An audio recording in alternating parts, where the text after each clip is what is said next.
is verbal cues. Starting at about 4 months of age, our children start associating words with actions. And so that's why it's so important for us here at swim school to make sure that we're using those same verbal cues over and over. So that's why we always first say, ready, go, when it's time to jump in and swim. And we'll say, and you will go working on our fingers. And that auditory and verbal cue really helps to grab in that physical learning that's happening in your pool. Okay, so the more consistent we can be with those same verbal cues over and over, the more it'll help the child to pick up the skills that they're learning here at school. Okay?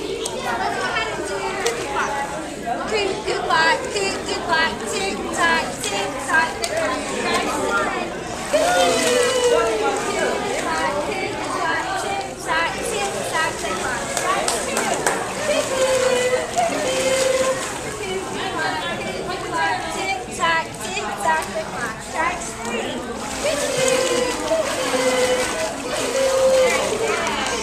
All right, let's go ahead and get in our noodle boat.